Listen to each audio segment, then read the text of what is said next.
So కృష్ణుడు already చెప్పాడు తను యుద్ధం చేయను అనేసి.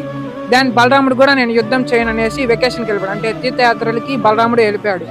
సో కృష్ణుడు ఒక ఆఫర్ ఇస్తాడు, దుర్యోధనుడికి ఒక ఆఫర్ ఇస్తాడు, అర్జునుడికి ఒక ఆఫర్ ఇస్తాడు.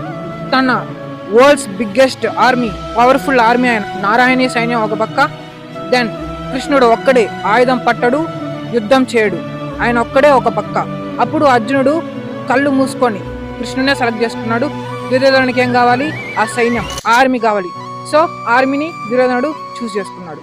సో ఇలాగా ఇద్దరు రెండు చూస్ చేసుకున్నారు. సో అర్జునుడు శ్రీకృష్ణుడిని చూస్ చేసుకున్నాడు కాబట్టి శ్రీకృష్ణుడు అర్జునుడికి రథసారథి అయ్యాడు. సో ఇలా శ్రీకృష్ణుడు అర్జునుడికి రథసారథి అయ్యాడనమాట. నెక్స్ట్ ఇంకా భగవద్గీత విషయానికి వచ్చేద్దాం. సో యుద్ధం స్టార్ట్ అయింది. యుద్ధం ఫస్ట్ డే అందరూ శంఖాన్ని పూజించాడు. కృష్ణుడు పాంచజన్యం అండ్ అర్జునుడు దేవదత్తం శంఖాలు అనేది పూజించారు. మిగతా వాళ్ళ శంఖాలని పూజించి యుద్ధం అయితే స్టార్ట్ చేశారు. బట్ అర్జునుడు చాలా కన్ఫ్యూజన్గా ఉన్నాడు. యుద్ధం చేయాలా వద్దా?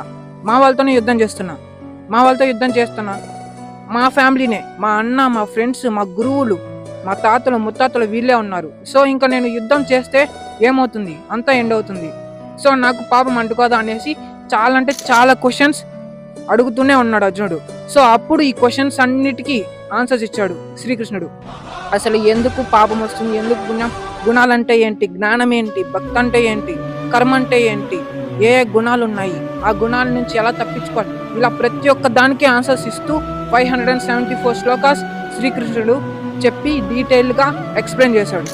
సో ఇలా శ్రీకృష్ణుడు 18 చాప్టర్స్ భగవద్గీత అర్జునుడికి క్లియర్గా ప్రతి ఒక్క క్వశ్చన్కి ఆన్సర్ ఇస్తూ వచ్చాడు. దెన్ ఇంత చెప్పిన కృష్ణుడు లాస్ట్లో ఇది కూడా చెప్తాడు, పార్థ నేను నీకు ఇదంతా చెప్పాను, కానీ నువ్వేం చేస్తావో అది నీ చాయిస్, నేను నిన్ను ఫోర్స్ చేయను. నేను కూడా మీకు ఇదే చెప్తున్నా, నేను ఆల్రెడీ భగవద్గీత ఎందుకు చదవాలని చెప్పా, భగవద్గీత ఎందుకు వచ్చిందనేసి ఇంతవరకు ఎక్స్ప్లెయిన్ చేశాను. బట్ చదువుతారో లేదో అనేది మీ choice. I'm not going to force anybody. But మీరు ఎన్లైట్ అవ్వాలంటే ఈ ప్రపంచంలో భగవద్గీతని మించిన వేరే ఆప్షన్ లేదు. హరే కృష్ణ.